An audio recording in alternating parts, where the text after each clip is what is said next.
At the same time, journalists who cover climate, biodiversity, and pollution have succeeded in bringing global attention to this triple planetary crisis. But the threats to the freedom of journalists and media workers are growing by the day. From global health to the climate crisis, corruption, and human rights abuses, they face increased politicization of their work and attempts to silence them from many sides. Digital technology has democratized access to information, but it has also created serious challenges.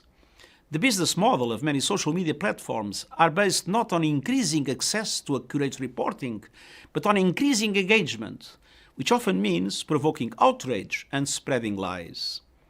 Media workers in war zones are threatened not only by bombs and bullets, but by the weapons of falsification and disinformation that accompany modern warfare.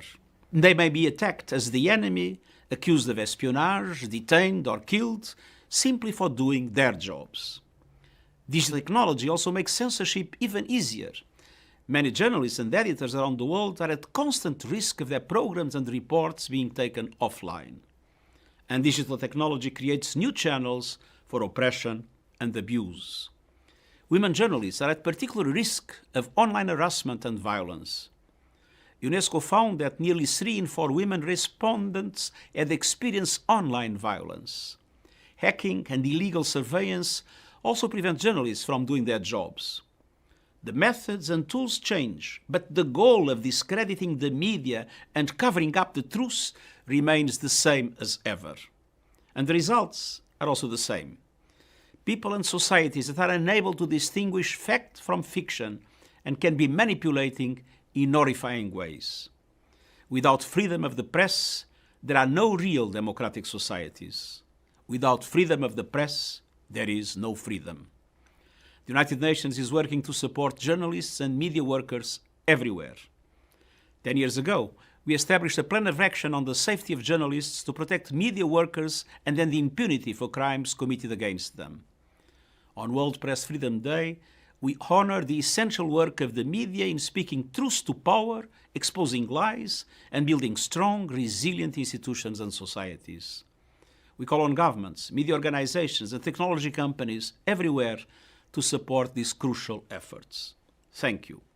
Thank you, Secretary General, for your words of strength and support for journalists across the world, many of whom risk their lives in pursuit of the truth. I would now like to present our next speaker, His Excellency Mr. Abdullah Shahid, President of the 76th Session of the United Nations General Assembly. Excellencies and friends, I begin by thanking Ms. Melissa Fleming, Under-Secretary General for Global Communications, for graciously inviting me to address this virtual meeting in observation of World Press Freedom Day.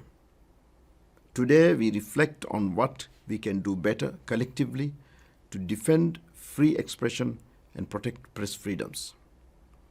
These sentiments were at the forefront during the high-level dialogue of the World Press Freedom Day Global Conference, where I participated on the 3rd of May. I was honored to issue a joint statement on the safety of journalists alongside the President of the Conference of UNESCO and the President of the Human Rights Council, commemorating the 2022 World Press Freedom Day. The existence of free and independent journalism has always been critical for democracies to thrive and prosper. Journalists render invaluable services to our societies. They raise the public's awareness. They focus and analyze critical issues.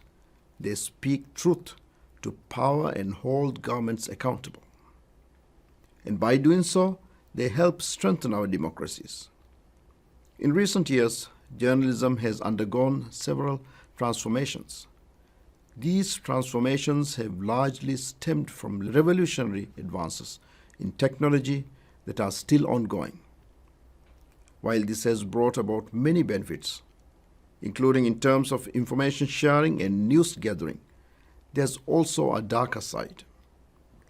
The same transformations have made it increasingly easy for journalists to be put under greater surveillance, jeopardize their privacy and independence. In our increasingly digital world, They are also increasingly targets of online hate, which can often escalate into physical violence. In the most tragic instances, this can even lead to death.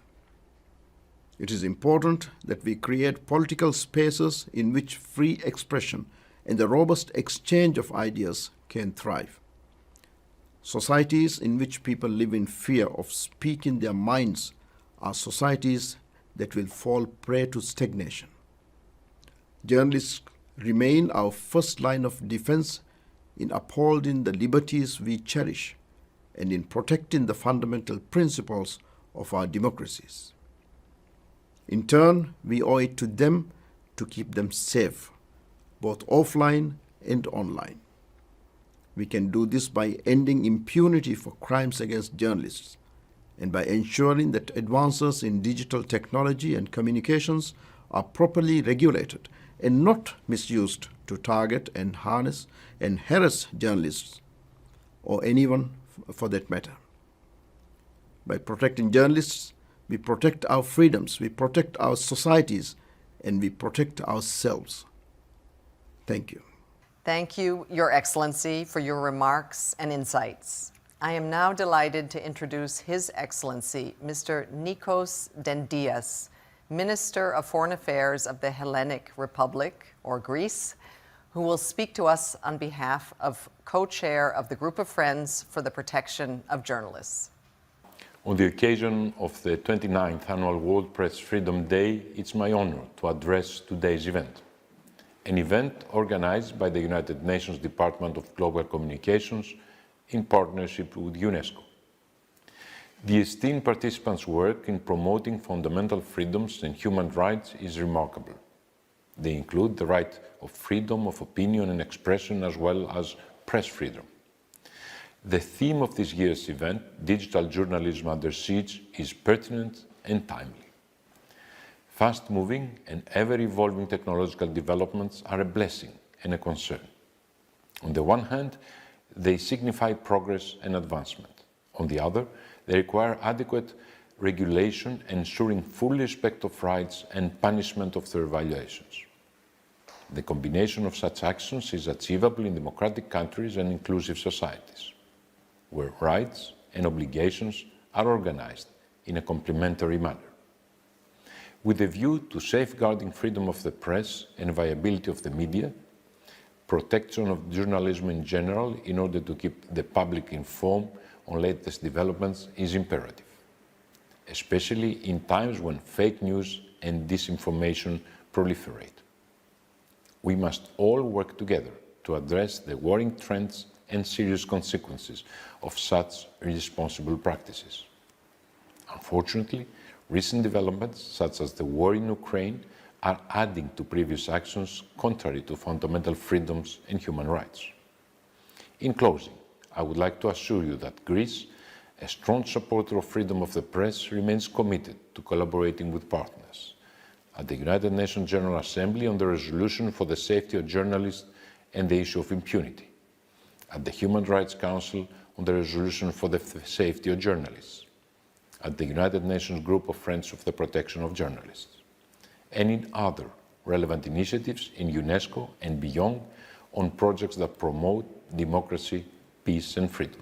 Your Excellency, thank you for your remarks and for your country's support to the work of the Group of Friends for the Protection of Journalists. I now give the floor to His Excellency, Mr. Cristian Espinosa Canizares, Chairperson of the 44th session of the Committee on Information and Permanent Representative of Ecuador to the United Nations, to make his remarks. Excellencies, distinguished colleagues and friends, the importance of the free flow of knowledge and information cannot be overstated. Without them, no sound opinions can be formed, and therefore no informed decisions can be made. Evidently, an uninformed decision is frequently a wrong one. Since 1993, the United Nations has celebrated the 3rd of May as World Press Freedom Day to highlight the importance of a free press for the dissemination of knowledge and information, to reflect on the respect of such freedom, and also to remember those who lost their lives due to their work as journalists. It is regrettable and sad that 29 years later, journalists and media workers still face threats and attacks for doing their job. Our collective ability to access information and make informed decisions is also facing new challenges. Online communications have taken over the world in the last decades, and our latest outcome documents, such as the Windhoek +30 Declaration on Information as a Public Good, duly proclaim that freedoms must be respected both online and offline.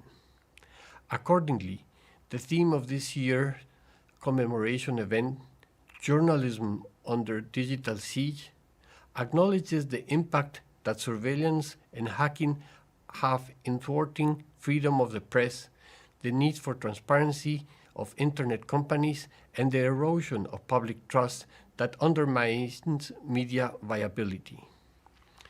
In 2013, UNESCO's resolution on internet-related issues already declared that, I quote, "Privacy is essential to protect journalistic sources, which enable a society to benefit from investigative journalism, to strengthen good governance and the rule of law, and such privacy should not be subject to arbitrary or unlawful interference."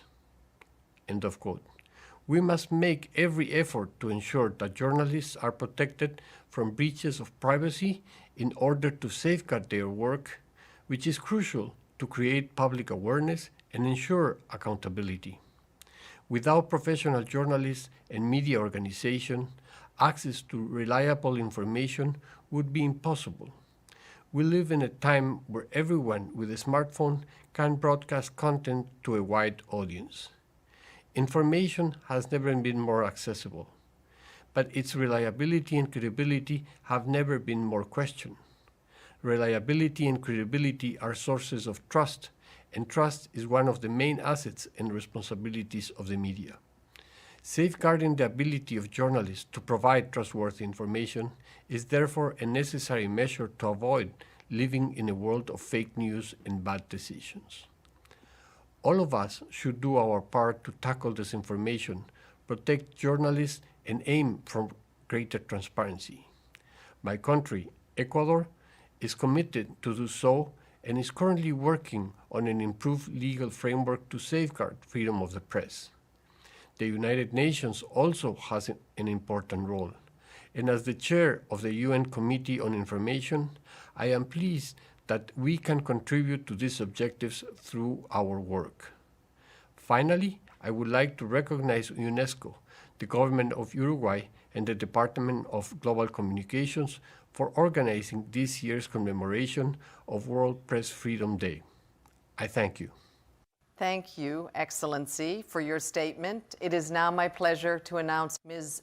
Valeria Robeco, President of the UN Correspondents Association. Mr. Secretary-General, Mr. President of the General Assembly, Excellencies, ladies and gentlemen, since the start of the war in Ukraine, dozens of journalists, TV operators, and photographers have been killed, injured, threatened, robbed, or kidnapped, and the list grows as the conflict continues. Lives lost and sacrificed for the truth, with this being just the most recent example of what has been an ongoing threat against members of the media. According to the latest UN data, 55 journalists and media professionals were killed last year, with nearly 9 in 10 killings since 2006 still unresolved. Although the number of victims stands at its lowest for a decade, UNESCO underlined the many dangers that reporters face in trying to cover stories and expose wrongdoing, and revealed how impunity is alarmingly widespread. During times of crisis, such as the war in Ukraine or the COVID-19 outbreak, it is even more important that the public have access to reliable and timely information, and that journalists have a key role to play in defending the rights to freedom of expression. As the Secretary-General reminds us, press freedom is vital for peace. justice, and human rights, and he urges countries to investigate and prosecute crimes against them with the full force of the law.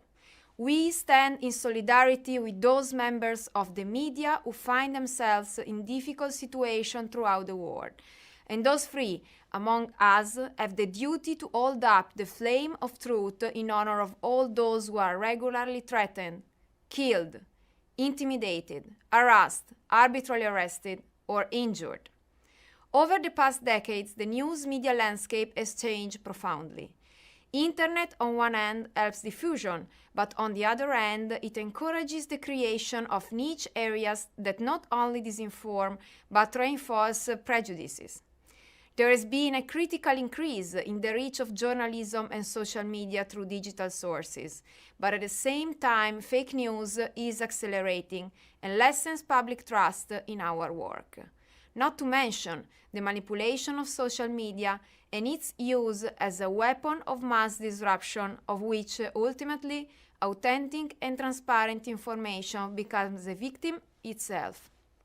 Also, facing the dissemination of fake news is an imperative for journalism, and it is a gateway to prove the importance of new and traditional media and its ability to provide verifiable information for public interest.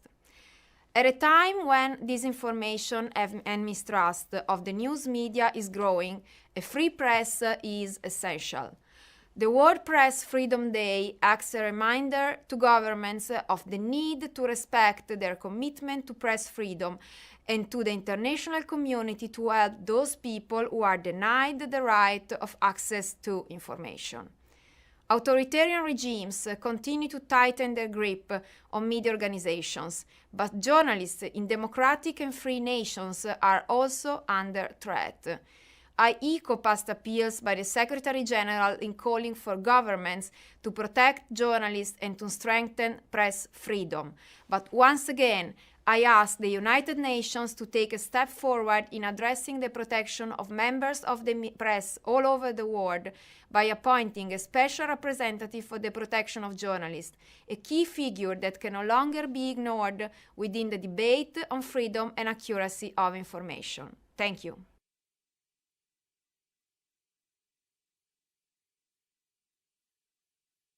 Over the past 5 years, 85% of the world's population have experienced a decline in press freedom in their country. During the same period, 400 journalists have been killed while doing their job. In addition, global newspaper advertising revenues have dropped by half, severely threatening the survival of media outlets. These threats to the free exercise of journalism, as explored in the latest edition of UNESCO World Trends Report on Freedom of Expression and Media Development, have been further exacerbated by the rise of new technologies. While these technologies allow us to access more news than ever before, they expose us to disinformation and hate speech. They also raise new challenges to our privacy and personal data protection, with digital surveillance techniques being used by different actors in violation of the rights to privacy and freedom of expression. The digital sphere has provided the new tools to those who wish to silence free expression, dissent, and investigations into wrongdoings. We have seen an increase in digital attacks, especially against women journalists. Journalism is today under digital siege, an issue so pressing that it has inspired the overall theme of the World Press Freedom Day 2022. It is therefore essential to ensure workable technological and regulatory solutions so that journalists can exercise their profession safely with their sources protected, and that we preserve our collective right to know, to express ourselves, and to protect privacy. Last year, the participants in the World Press Freedom Day conference adopted the Windhoek Plus 30 Declaration on information as a public good. The principles of this declaration have since been endorsed unanimously by UNESCO member states. However, to ensure that information and journalism remain public goods, we must work together to protect the rights of journalists and media professionals, to work freely and safely. In this regard, as we mark this year the 10th anniversary of the UN Plan of Action on the safety of journalists and the issue of impunity, we need to increase our efforts and intensify our cooperation. Last year, during the COVID-19 pandemic, and for the first time ever, the Global World Press Freedom Conference connected most of the celebrations around the world through one virtual commemoration. This year, with the improvement of the sanitary conditions, we are returning to multiple celebrations and discussions around the world, both in person and virtually. On this World Press Freedom Day 2022, I invite you all to reflect upon the opportunities and challenges facing press freedom in the digital era. I am convinced that through joint efforts, we can together overcome these challenges as to ensure a future in which information remains a public good to the benefit of all people. I would like to thank all the speakers we heard from in this high-level segment of today's celebration. We will now proceed to the interactive panel discussion on media viability and public trust. Before handing it over to our moderator for this segment, Mr. Guy Berger, Director for Strategies and Policies, Communication and Information at UNESCO, I would like to extend a warm welcome to the distinguished panelists taking part in the interactive discussion. We look forward to hearing your diverse perspectives on media viability and public trust in the ever-evolving digital era. Mr. Berger, over to you. Hello, thank you so much, Melissa Fleming. Hello from Punta del Este here in Uruguay. I'm at the Global World Press Freedom Conference, and Uruguay has sent an important signal to the world about its strong commitment to press freedom by hosting this event. And as we talk, there is a session wrapping up this conference, which has been going for 3 days. It's called How to Walk the Talk about Making Information as a Public Good. There have been about 1,000 people here in person. There have been people from 86 countries. There have been 70 sessions. My voice is a bit hoarse as a result. And we've had 2,000 people remotely. Elsewhere, there have been many other events in Addis, in Arusha, Phnom Penh, in Mongolia, many other countries around the world. And the major media around the world has carried this message about press freedom and the need to act against journalism under digital siege. Let me tell you quickly some of the achievements here in the past few days. First, the UNESCO Guillermo Cano World Press Freedom Prize was issued. This is a unique prize in the UN system, and it was given this year to the Belarus Association of Journalists.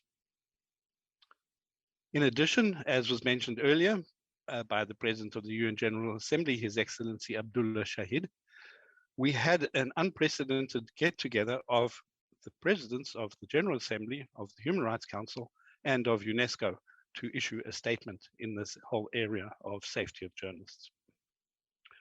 Then we had the Organization of American States launching a group of friends of safety of journalists. There was a joint session, I think possibly historic, between the Freedom Online Coalition and the Media Freedom Coalition. From the UNESCO side, we launched 2 chapters in a study about the safety of women journalists online. And these are positive chapters because they talk about what newsrooms are doing and can do more, and also what the tech platforms can do to protect women journalists. These are available online. And also, we launched 2 policy briefs from UNESCO, one about protecting whistleblowers, particularly in this digital age, and the other one is about the economic viability of media, which is called Finding the Funds for Journalism to Thrive. This brings me to reflect briefly that World Press Freedom Day came out of the Windhoek Conference in 1991, a conference on free, pluralistic, and independent media. And that led to a call for World Press Freedom Day that was endorsed by the General Assembly and by UNESCO. Well, last year was the Windhoek Plus 30 conference, and they added to freedom, pluralism, and independence 3 more things we have to pay attention to: media viability, transparency of internet companies, and building resilience and media and information literacy amongst audiences. So here we are today, following up that theme of looking at, in particular, media viability, because in this session, we want to explore how digital threats have included threats to many, many of media enterprises around the world. Media enterprises have found themselves lacking data, and data is the name of the game now, lacking data scientists, lacking cloud storage, lacking artificial intelligence, and unable to compete with the automated advertising that's going to the big internet companies. What do you do in a case like this? Because the situation is grim. Jobs are being lost, media outlets are closing. Some media is able to survive through subscriptions to wealthy, well-heeled audiences, but what about everybody else? How do we not only save the existing media, but grow it and transform it to be more inclusive and more representative and serve audiences who don't have journalism in their local languages that's independent, credible, trustworthy? So that's what we're going to talk about in this panel. And we have a wonderful group of experts, and I'm not going to introduce them all immediately. I'll introduce them as they're going to speak. So let me start off and introduce you to Michelle Ferrier. Michelle Ferrier, Dr. Michelle Ferrier, she's Dean of the School of Journalism and Graphic Communication at Florida Agricultural and Mechanical University in Tallahassee, Florida. She is the Executive Director of the Media Innovation Collaboratory, which is an incubator for media and tech solutions. And she's also founder of an initiative called Trollbusters, which, as you can imagine from the name, is trying to deal with those who are trolling journalists and human rights defenders, and particularly women journalists and human rights defenders. Michelle, please let us have your remarks, and then I'll ask you a question after that, and we'll move into the other speakers. Over to you, Michelle. Thank you, dear colleagues in the human rights sphere, colleagues here at the United Nations, and scholars and journalists and digital rights defenders around the globe. Thank you, Guy Berger from UNESCO, for the invitation to this very critical event and time here, not only in the United States, but around the globe.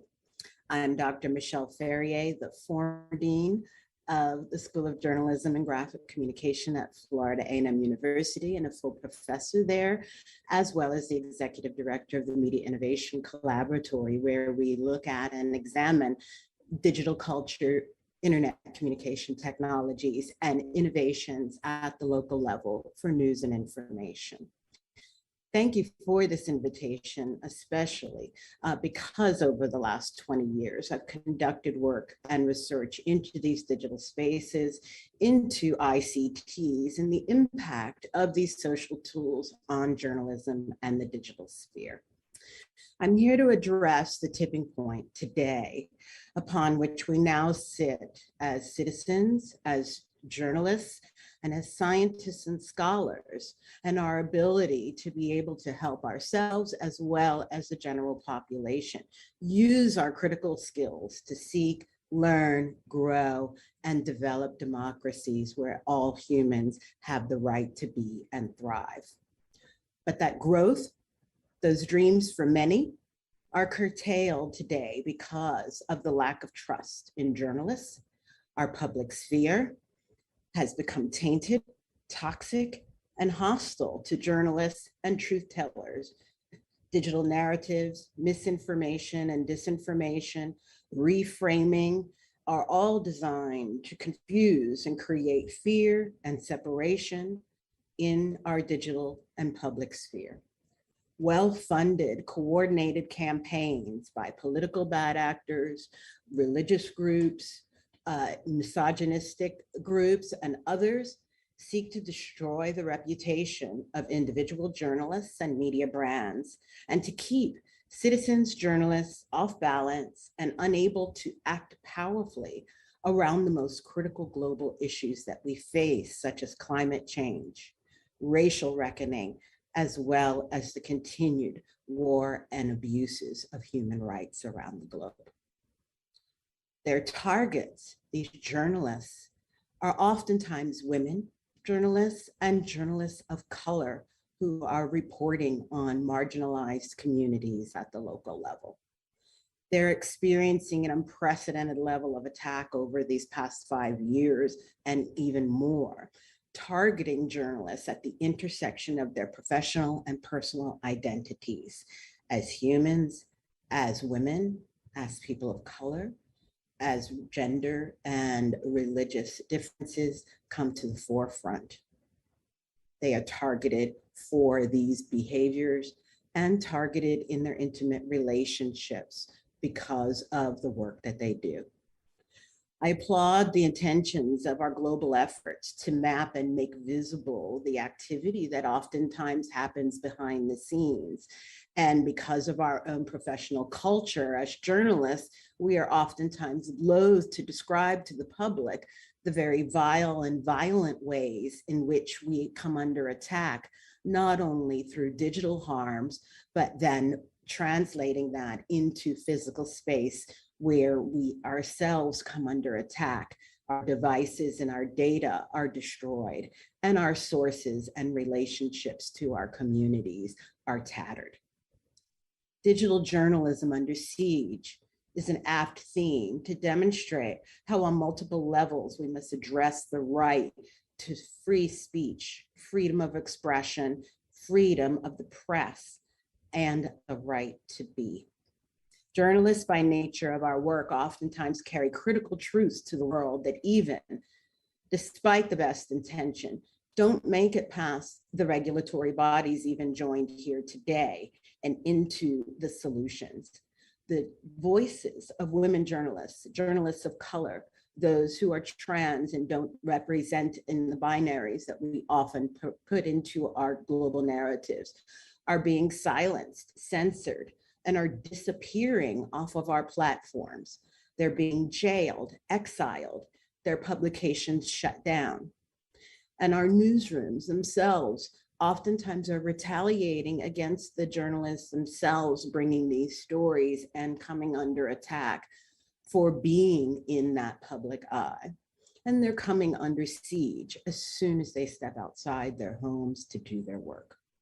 We cannot wait for billionaires and their toys du jour to have the global power to destroy the free press and challenge the abuses of power.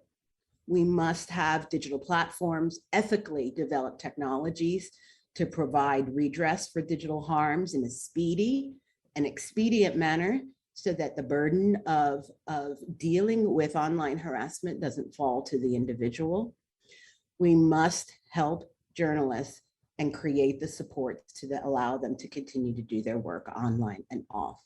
We need greater media plurality to bear witness and share these local truths so that we may ensure freedom of expression and free speech around the globe. We must solve for the greatest impact to women and journalists of color around the globe, bringing the stories and lived experiences of our world's most vulnerable and most marginalized and at risk to an international stage. We must support them in bringing stories that we would not otherwise hear so that they continue to bear witness and bring a free press to the globe. Thank you. Thank you so much, Michelle Ferrier. I have a quick follow-up question. I'd like to make the link between what you said and the question of economic viability, because clearly the weaker the press is, the less it's able to protect press freedom, its journalists, the less able it is to keep its independence, the less able it is to do the kind of transformation that you were speaking about greater diversity, greater equality.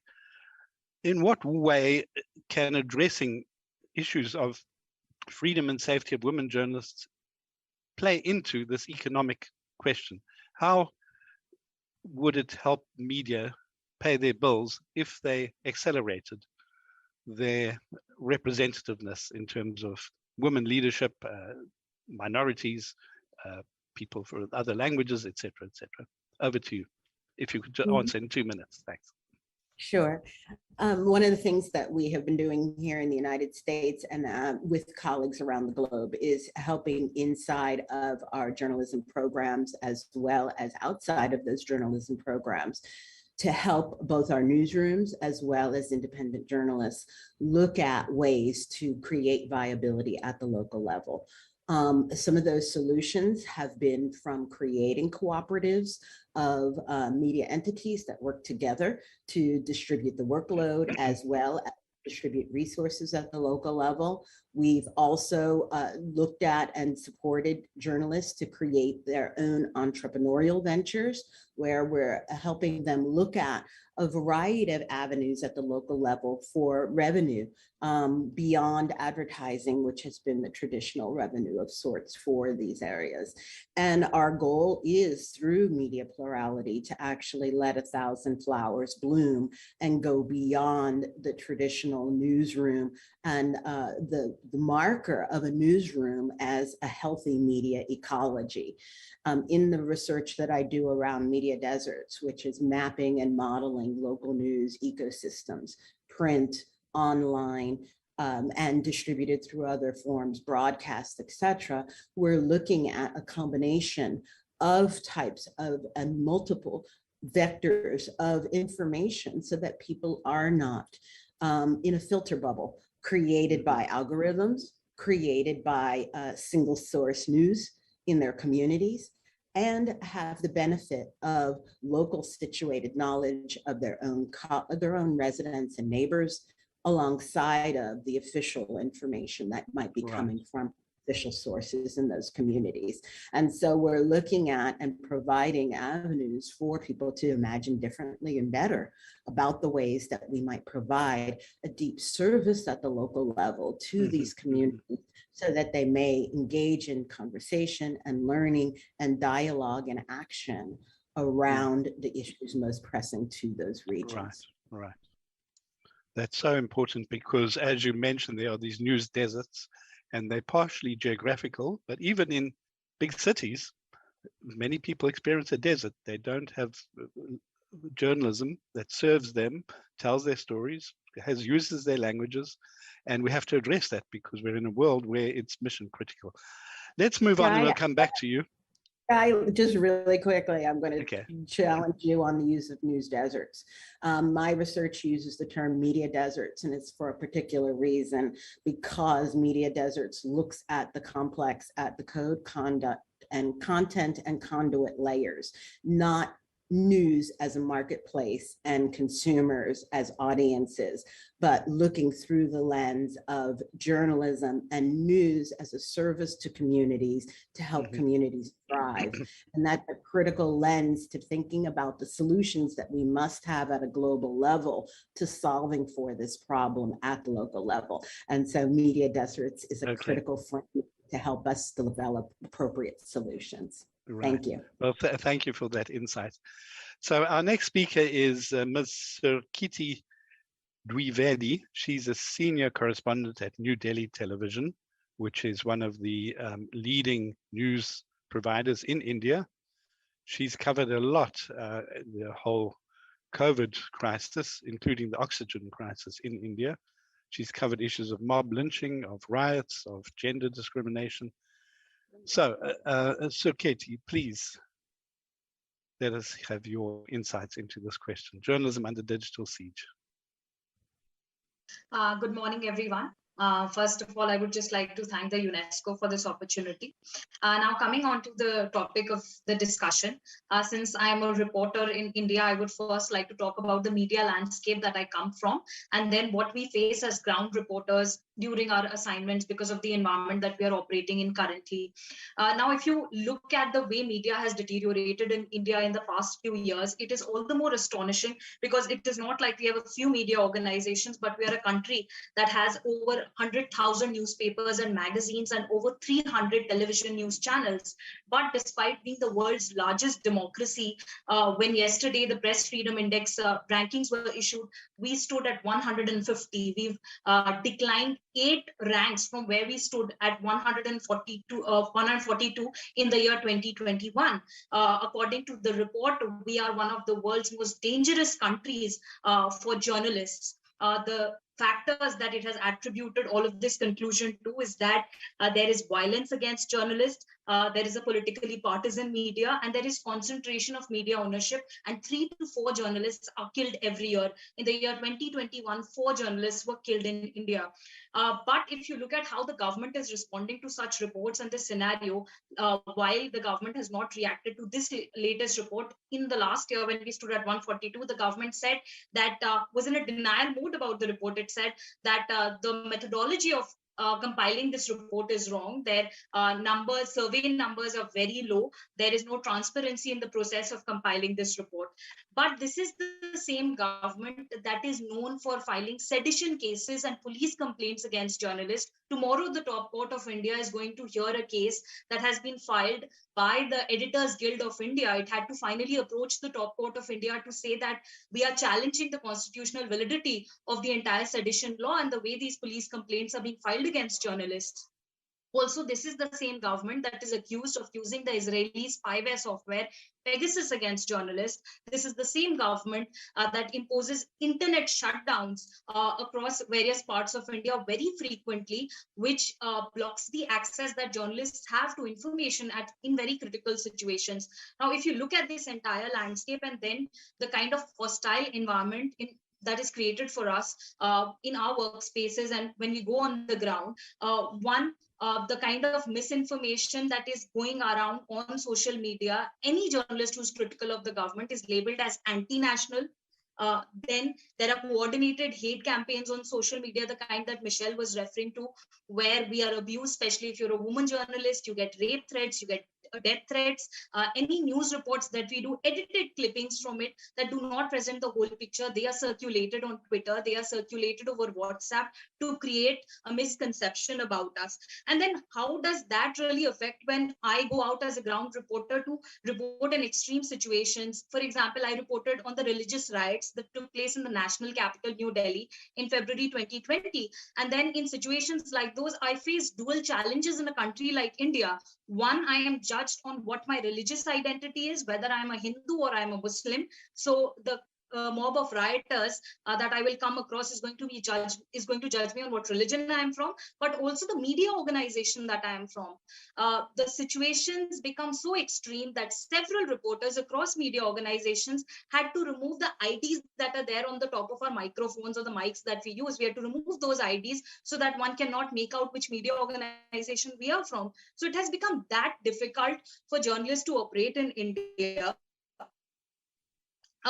Even political rallies, we can't report in political rallies properly because all media organizations are supposed to have certain political leanings. So there are already impressions that one particular media organization is either going to support the right or conservative political parties, or the other media organizations are going to support the leftist political parties or the more liberal ones. Or even in routine stories that we do, for example, if I'm supposed to report on a government welfare scheme, it becomes difficult because no government officials will pick up my phones or respond to my messages, and that prevents my capability to present a balanced picture of the story or seek accountability, ask them questions. All of that capability is hindered because of this entire scenario. Thank you. Thank you, Sukirti. That was very vivid. Thank you for giving us those insights. Let me do the same as I did with Michelle Ferrier. Come back to the linking the other pressures to the economic pressures, because this is something new with digital. And my question to you is, if broadcasters like yours lose advertising to the internet companies, as happened with the print media, what would be the alternative ways to fund broadcasting in your country, whereby your salary could be paid? Would it be through crowdfunding? Would it be through selling fact-checking services? Was there a market to pay for subscriptions to your your media. How do you deal with this digital challenge of advertising, moving away from print and broadcasting?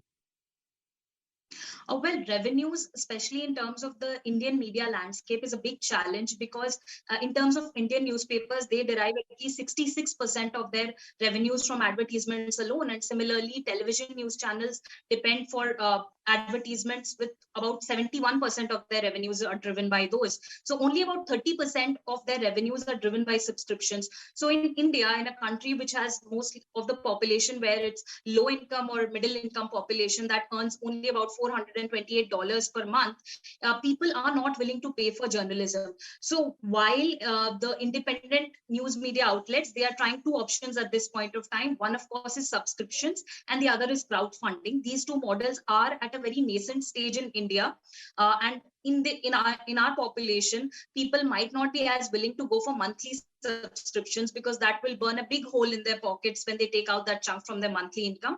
But a certain model that has worked to a certain extent is a business journalism website like the Ken is an example of that. It started out with India, now covers Southeast Asia. It makes you pay per story. So you're not taking a monthly subscription, but you like an article and you pay just specifically for that article. That model is working for them. And that is the kind of model certain other web portals, especially in India, are beginning to try that model. But for the mainstream, of course, organizations and both television channels, it is a big challenge, and subscriptions are, while they are an alternative, it is difficult for a country like India for people to actually go for that option.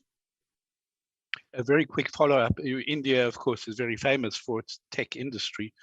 And what is the capacity of Indian media to hire data scientists to collect data, to analyze it, to use it, to give better audience services, to sell advertising, to compete with the big internet companies? Is there possibility there? Or is the media so far behind that's not an option?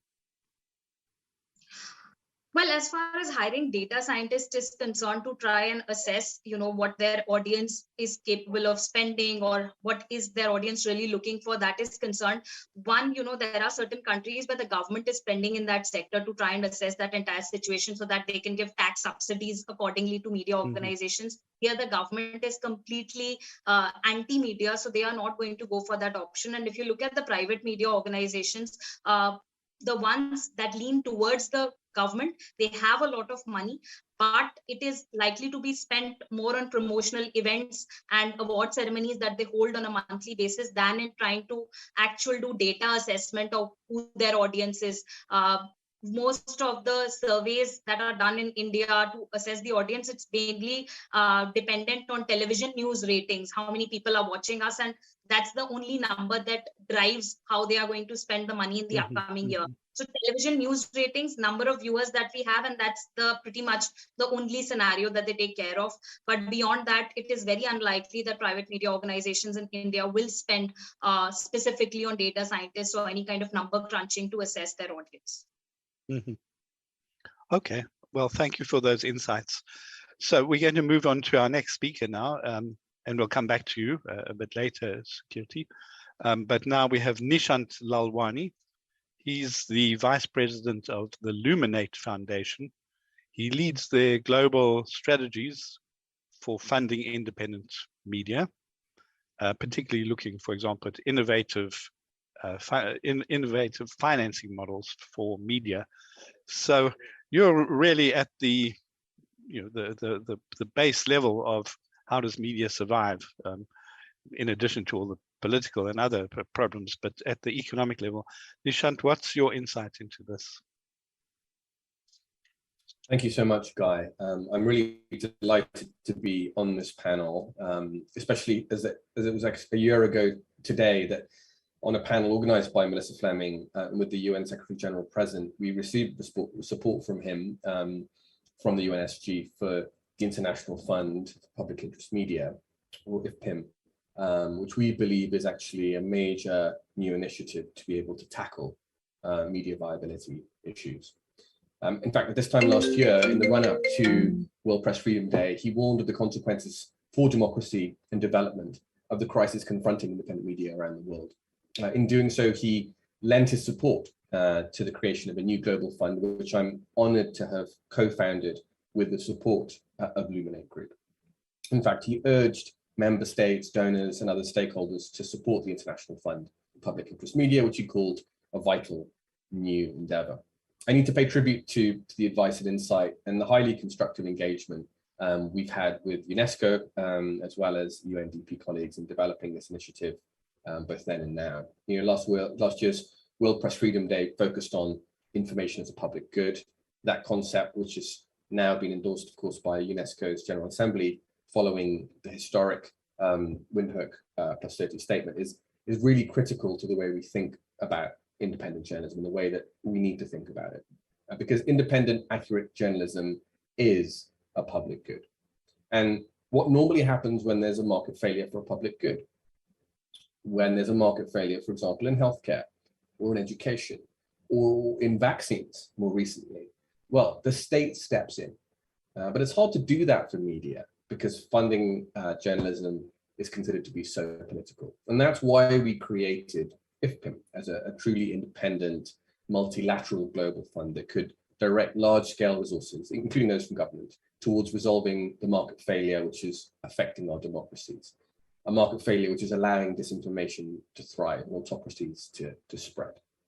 Yesterday, we were able to announce the first funding round of the International Fund for Public Interest Media. We announced an initial open call available to public media institutions and public interest media institutions in 17 countries, that is independent news organizations. Although we're not yet fully established as an entity ourselves, we decided to open this call as soon as we could because we are in a position to make some resources available and because we know that the catastrophic economic situation confronting independent media around the world continues to intensify. But we need to redouble our efforts if we're to generate the resources needed to confront the challenge of media viability.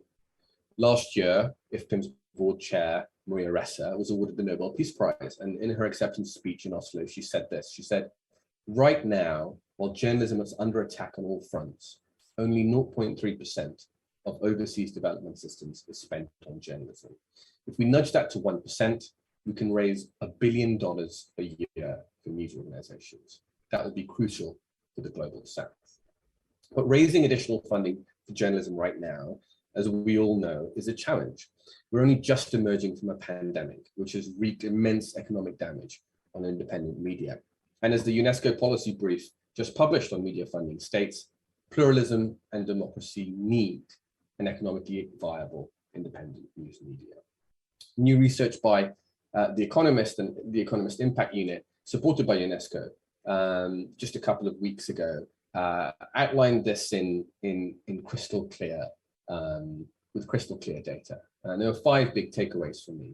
1, 10 billion in newspaper advertising will be lost to internet advertising by 2025. Outlets in low and middle income countries have been the most severely impacted, with a rate of decline almost 2 times faster than the global average. Thirdly, although philanthropy from news did increase sharply in 2020, from about 226 million to 457 million US dollars, over 90% of this went to North American recipients. That means Latin America, Middle East and North Africa, Sub-Saharan Africa are expected to be hit hardest by the accelerating digital transformation. New digital revenue is projected to cover just 9% of the loss of print revenue over the next 3 years in those regions. And lastly, given the large fall in funding, philanthropy and government support is going to become more important. And it's for exactly these reasons that we created the International Fund for Public Interest Media. And that's why we focused it on Latin America, and the Caribbean, Africa, Asia, and Eastern Europe. And we've ensured that it's a truly independent multilateral vehicle where editorial independence should never be an issue, even with government funding. We do this by having a completely independent governance structure that does not have donor representation on the board. And that's why we now have commitments, financial commitments from 6 governments, that is the US, Sweden, Switzerland, France, Taiwan, and Korea, as well as a number of philanthropies. And those funders do not have a say in which media outlets receive support. So what are we going to do with this fund and with this money? How are we going to tackle media viability.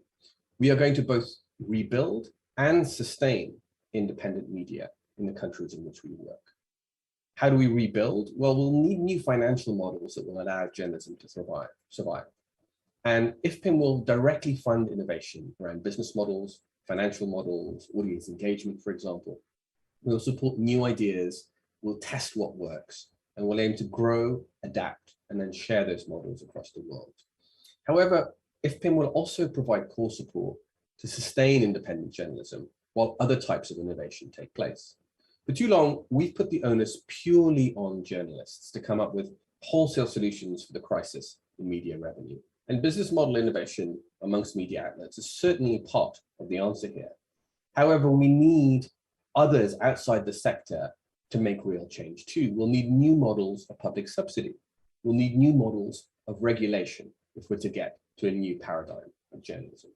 If we don't do this, the crisis of democracy and of disinformation will get worse.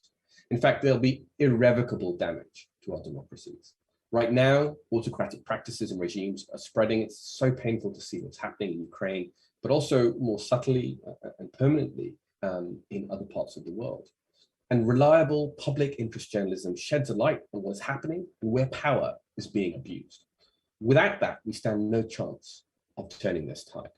Because as democratic information spaces empty, which they do without funding, undemocratic actors occupy those spaces. And thus, the international community, including international donors, cannot afford for independent media to disappear. And yet that's the threat that we now confront. So today I want to call on the journalists and media organizations watching today to step up their advocacy for increased resources to be provided from the international community, from governments, from corporates, from philanthropy. Mobilizing the kind of funding that our board chair, Maria Ressa, is calling for, that is an additional 1% of overseas development assistance, or about $1 billion a year, will only happen if there's a clear, articulated demand from those who need it.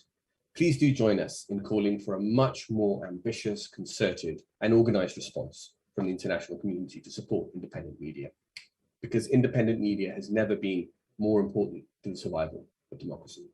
Thank you, Guy. Thank you so much, Nishant. Very sobering, but inspiring because of your ambition. You mentioned the 0.3% figure. I'm told that if one actually analyzes it, you find it's even less, because some countries are putting their own external broadcast services into that figure, which is not really media development or media assistance, it's really their own foreign policy. So we have a way to go to encourage countries to really go up to 0.4%, because if it's at the moment 0.2%. I guess a question that I have for you is that there have been people arguing at this Uruguay conference that the polluters should pay. In other words, the big tech, which is making money out of the environment that is demoting journalism, overshadowing it, allowing a tax on it, and at the same time funding hate, disinformation, misinformation, that the polluters should pay. To what extent do you think there is real recognition on the part of big business that they have an interest in this and they should come into it? Or does it have to come down to regulation? Yeah, I mean, that's the question of the moment, really. I think what we have to recognize is that at the turn of the century, the economics of information and of media fundamentally changed. And we're not going back to a place where, we will still get revenue from newspapers, from print advertising.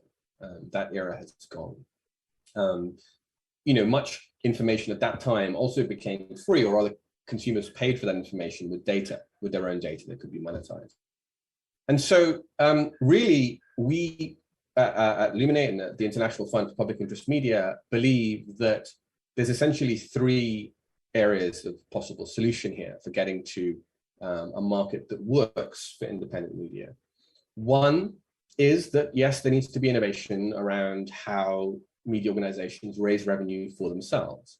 But we've been trying that for 20 years or so, since these major changes in the market. And there are some green shoots, especially around reader revenue, but there aren't any silver bullets. And we haven't got close to sustainability for most organizations, especially those in the global south. Secondly, we are seeing a great deal of interest in public subsidy models. And there's experiments, as you know, in France and in Canada and other places. These aren't perfect, they need to be improved, but it is a recognition that accurate information is a public good. And we applaud that. We applaud the attempts to iterate on public subsidy models that can support journalism in those countries. And thirdly, yes, we do need regulation. I don't think we're in a place where we can rely on corporates to provide sufficient support in an equitable manner to independent media in a way that allows that public good to stay public. So I think we are going to need regulation. And I think there's an increasing recognition that especially if independent media is to survive in resource-poor environments, that we need regulation that will allow for that and will allow either states, funds like IFPIM, or other kind of publicly interested independent organizations to make the decisions around allocation. So yes, I think it's inevitable, and I think we have a way to go as to figuring out what the smartest, best type of regulation is. But that's in a way why we've set up the International Fund, so that in that period, which will take a good few years to get to good regulation, good subsidy, and smart business models, during that period, we won't see further media extinction.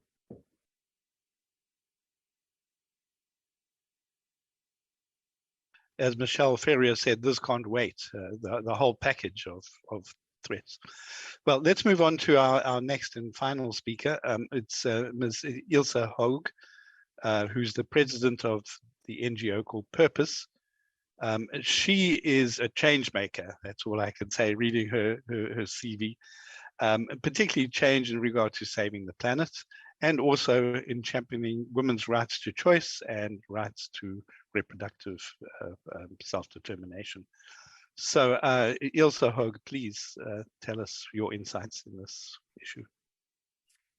Thank you so much. I want to express my gratitude to my fellow patients, the Secretary General, Melissa Fleming, Guy Berger, and everyone else who put this panel together and prioritized this crucial issue in this moment in time.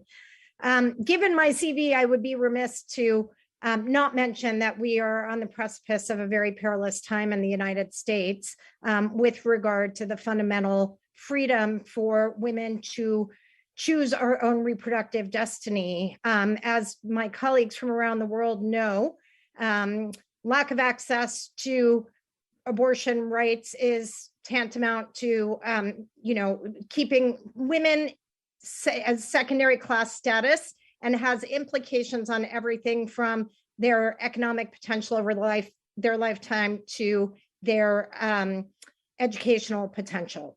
And so it is with a heavy heart that I address you today. Prior to coming to Purpose, I did a tremendous amount of work in exploring journalism, information ecosystems, and disinformation around healthcare and reproductive healthcare specifically, and how insidious false narratives can lead to bad policy outcomes when it comes to healthcare for women in the United States and around the world. So it was a very attractive prospect for me to join the team at Purpose, who really does have an expertise in this kind of information ecosystem work as it relates to global health from a broader aperture. Purpose as an organization works to put our analysis into action and uses evidence-based campaigns to continually improve the way we communicate and move people in service of solutions. In 2020, as we all know so well, the world faced a massive public health communications crisis as government, civil society, NGOs, multilaterals, and other organizations around the world sought to respond to COVID-19 by equipping their audiences with life-saving health information and engaging them to adopt recommended public health behaviors. During this crisis, it became very, very clear very early on that traditional public health communications were unable to keep pace with the evolving pandemic. The confusion plus the active disinformation made it difficult, if not impossible, to keep vulnerable populations alive, much less informed. In so very many parts of the world where the population is already underserved, the need for rapid and widely disseminated accurate information was going unmet. And every day this meant more lives were risked and lost as the swirling infodemic, as we call it, of mis and disinformation led to widespread confusion, hesitancy, and fear, with many unsure about what information was accurate or who they could trust. Many organizations, including our friends at the United Nations, wanted to help, but did not have the communication tools or experience to cut through this unprecedented crisis. In search of a more effective and dynamic communication strategy that was additive in value to the fact-checking that was already underway, we entered into a unique and what I think was quite a wonderful partnership with the United Nations to mobilize our campaigning expertise and connections that we had already forged to local on-the-ground community groups and activists. Together, we were able to leverage our collective existing relationships and infrastructure to go on the offensive, flooding the internet with factional, but what we would regard as fairly unconventionally packaged information. I think the foundation of our work was what I often refer to as the holy trinity of effective communication strategies when looking at very, very specific audiences that needed to be reached in order to increase vaccine confidence and counter disinformation. We looked very, very hard at what was the message that would resonate with those audiences, who were the messengers that would be trusted in those situations, and what was the vector by which we could most quickly and efficiently get them the messages that they needed, spoken by the messengers that already had trust and veracity in those very specific communities. This was a global campaign. We grew a network of trusted messengers that actually ranged from a wonderful, wonderful group of scientists that we titled Team Halo, who we were able to train up to get their very, very crucial, but often very wonky scientific information out in untraditional venues to them, like TikTok, in language and messaging that would be understood by the audiences who most needed it. And we were also able to identify existing community leaders in some of these very, very hard-pressed communities that would be able to break through all of the noise quite quickly because they were already known to the constituency that we were trying to reach. We were able to reach over 1 billion people through this campaign. In a couple of examples, in India, we collaborated with 115 community leaders and about 10,000 rickshaw drivers to disseminate the factual information on preventative measures and vaccinations across 24 informal settlements. Vaccine uptake through our evidence-based research was 19% higher in communities where the campaign took place. In South Africa, we launched Zwakala, a pilot campaign to reach young people with urgent prevention measures and vaccine messaging. And the campaign was so successful there that it was actually scaled by the government to reach a national youth audience. And globally, we were able to engage behavioral scientists to launch what we called Pause, which was a wraparound campaign that encouraged people to think before sharing information and check other sources, which really reduced the passing along through social media networks of bad information, inaccurate information, or actually intentional disinformation. We truly believe we can continue to save lives by building these powerful networks of trusted messengers, working with partners to reach vulnerable populations with science-backed information. And we also really believe that what we've created, both the infrastructure and the knowledge, can be adapted and exported to other pressing and life-threatening crises that we collaboratively face as a globe, including but not limited to gender equity and climate change. So I really want to thank you for your time for this crucial panel today, and it's been an honor to be in this partnership with you all. Thank you so much, Elise. And I'm fine. We have a question which from one of the people involved, Nadine Clopton, who's Vice President of the Global NGO Executive Committee. She has a question about civil society. And so, Nadine, do you want to pose it quickly? We don't have much time, but if you could then respond in 2 minutes, Elise. Nadine, are you with us? Please. Yes, I am. Hi, hello. Well, thank you for having me today. It's an honor to be here on behalf of the Global NGO Executive Committee. My question just relates to how in our world of intense headlines and compounded complex challenges, can we really focus on what's emerging? And how do we ensure that we grant equitable coverage to stories of healing and solutions? It's imperative we focus on the emergent future we hope to co-create as much as we do on what is breaking down in the world. And secondly, how do we ensure that civil society voices on the ground in their local, social, and ecological contexts are centered as drivers of best practice solutions? Thank you, Nadine. So Elise, you have loads of experience there. How do you get your messages to stand out amongst the chaos, and how do you make sure that the civil society voices are represented in their full diversity?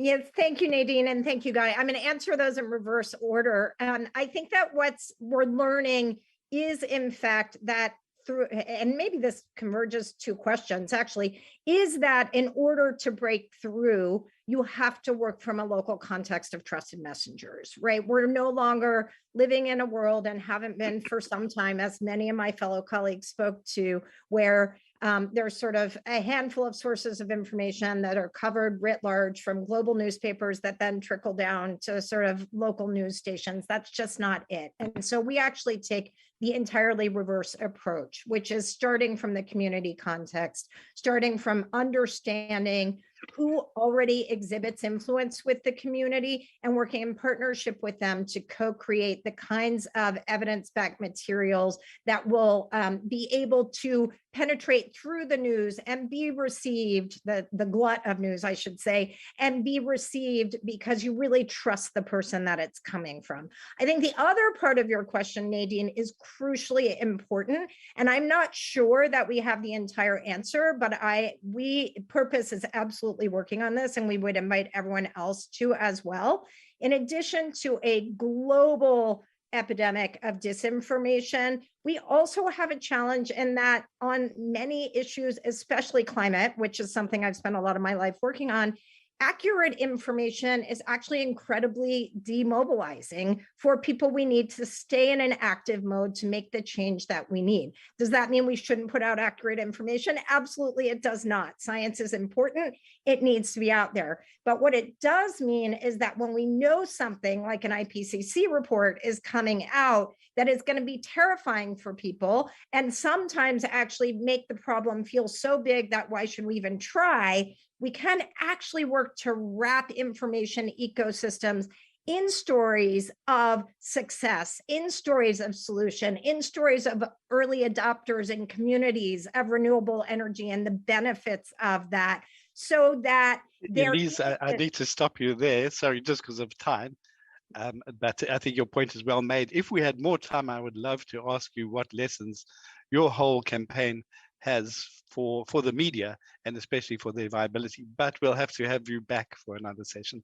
So I have a question that I think Michelle Ferrier would be in a good position to respond. This is a question from Isabel Raventos, Association of Women on Film and Audiovisual Media of Spain. Are you with us, Isabel? Yes. If you can just be quick, 2 minutes, please. Yeah, very quick. Well, many thanks to DGC and UNESCO for this event. And I would like to mention that last year at the Generation Equality Forum in Paris, under the proposal of our association and UN Women, 30 women organizations from all over the world launched an alliance of gender equality advocates from film and TV industries to join efforts to end discrimination, fight harmful stereotypes, and achieve transformative change. My question is the following. How do you think it's possible to accelerate gender equality in freedom of media in terms of priority measures and positive actions? Many thanks. Thank you. Michelle, 2 minutes.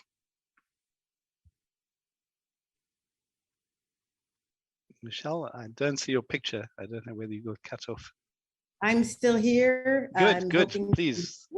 Great. We now see you. Please go ahead. First and foremost, in order to accelerate gender equality, we must make sure that all women are at the table when solutions are being designed. I have seen researchers as well as colleagues that represent marginalized communities, even within this large group called women, that have not been brought to the table to have these conversations. And we are the ones that are experiencing the most disparate harms because of this type of activity. And so you see online the pushback from Black women journalists and others in marginalized communities around the globe who are challenging our own so-called allies in this space to make sure that we are representative in our deliberations and that we have the voices of those communities that are most at risk at the table and involved in developing the solutions to this issue. We must have an inclusive solution. And if we continue to disregard and discredit the experiences of those who are experiencing the disproportionate harms, we will continue to see solutions that cannot gain ground because we have not solved for the impunity against these journalists and their families and their work.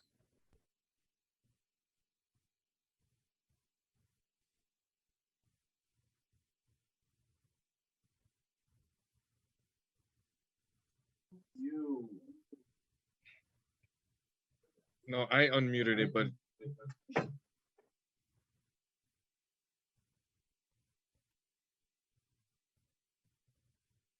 Guy, please repeat your question, or you're muted. Sorry, thank you so much. We're going to move on to a question for Sukhirti. And the question comes from Kira Gibson from De Montfort University, UK. So Kira, you are here, you can pose your question.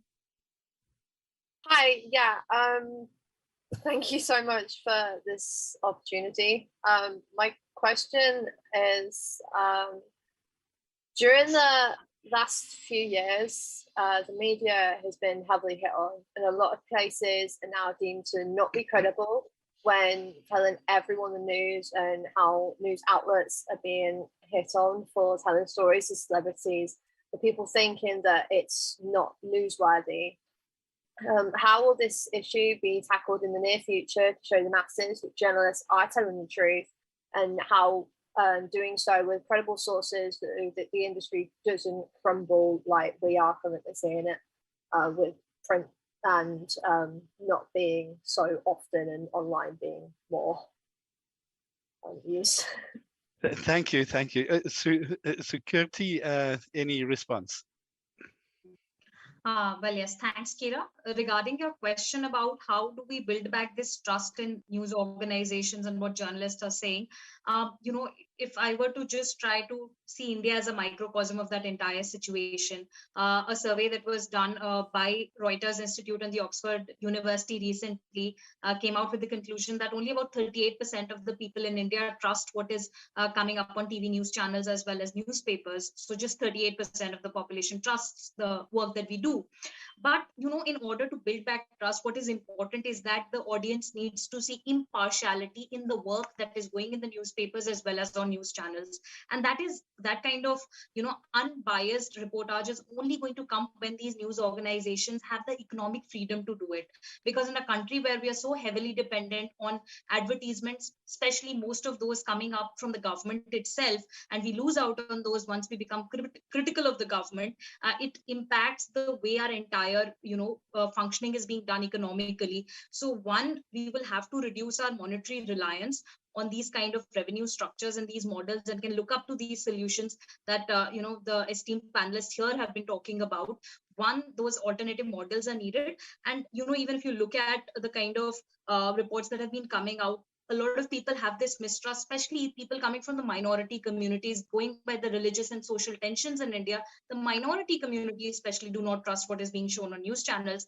People here in India trust more of what is going on WhatsApp or on social media platforms. We have, I don't know about other countries, but here we have a phrase known as WhatsApp University. That term is driven by the fact that people send forwards to each other on WhatsApp, and it's become a university of its own, where everybody thinks they know more than the other person. They've done a doctorate in that particular subject and they are the best voice on it, rather than a journalist sitting in a TV studio or one writing a story in a newspaper. So in this kind of scenario, you will have to also combat misinformation that is going on.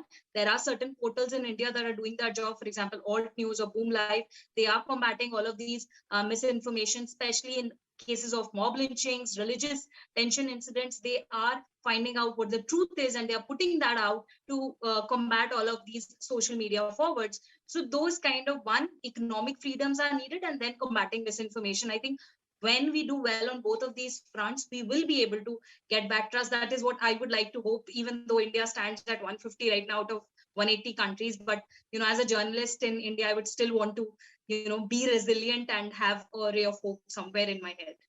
Mm-hmm. Okay, well, Nishant, there's a question that I think is suitable for you.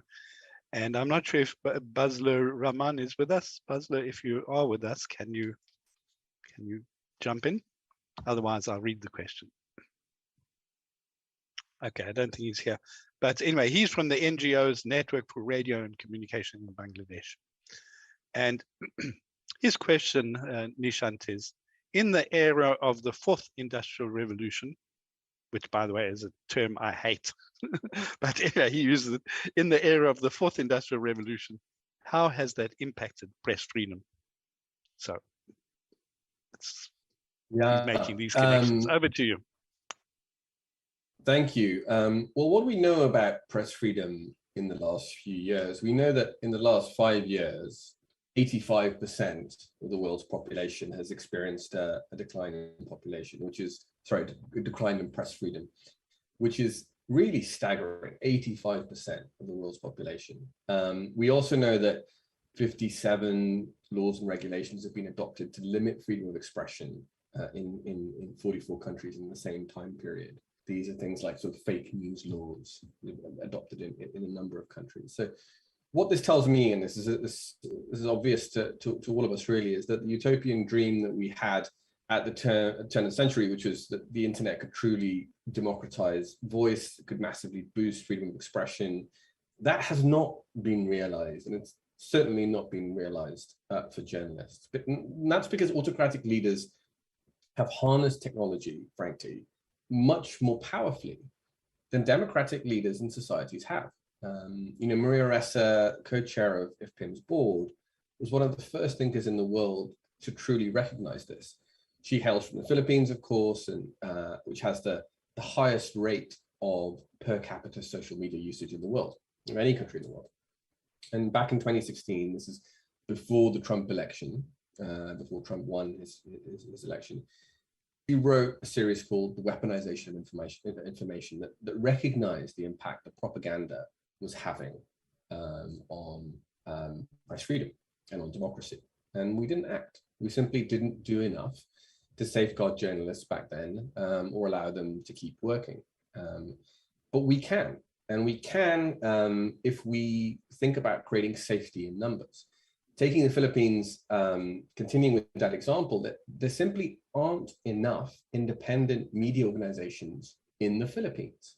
And that's because there isn't the funding to support them. Right now, there's Rappelers, there's one or two others speaking truth to power. And it's much easier to silence a single journalist or a single organization than it is to silence a diverse, independent media ecosystem, to silence a number of voices. And so if we can actually increase the amount of funding available to journalism, then we can increase the reality of press freedom. It'll go from being theoretical to being a reality. That's a concrete step that we can take today. Freedom House's 2010-22 report on freedom in the world shows that global democratic decline has now been, the trend has been continuing for 16 years of democratic decline. And we're just talking about 1% of foreign aid here to be able to meaningfully reverse that trend. And that's why we've created IFPIM, to help make that goal a reality, to be able to support independent media and make press and reverse the trend of declining press freedom. Right. So in a nutshell, in response to Buzler's question, we can't take technology out of context and think it's going to be the solution for journalism. We need all these other things. I think that's your message, and particularly we need money. So it's time to wrap up. I think it's become very clear that the question of press freedom on the one hand and economic viability on the other in the digital age are really essential complements. Because if you have press freedom but no viability, well, you've got an empty shell. And if you've got no press freedom but you've got viability, well, then you don't have journalism because it's not free to do what it's supposed to do. So we really need to pay attention to both of these. I want to thank you all because I think that's an important takeaway that we can get coming out of this. As if our challenges weren't enough for the press freedom level, we also have this economic viability level. I would like to just mention this publication that you, Nishant, referenced, UNESCO publication released here in Uruguay, Finding the Funds for Journalism to Thrive. It's short, 16 pages. If you want to find out more about this question, I really recommend that to you. That's on the UNESCO website, Finding the Funds for Journalism to Survive.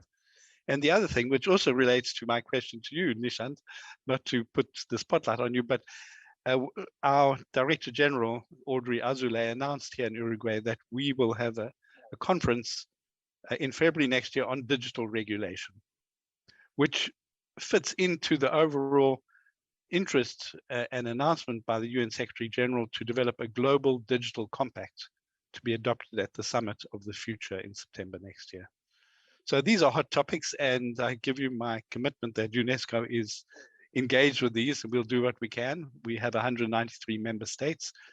Not all are in agreement, obviously, but we will do what we can to build some kind of consensus that the world needs to address press freedom and economic viability if we want to achieve the Sustainable Development Goals. With that, we're 1 minute over time. I think this was really rich, and thank you, and good luck, everybody. Keep the passion, please, as we saw from our speakers, and let's protect journalism against digital threats. Thank you and goodbye.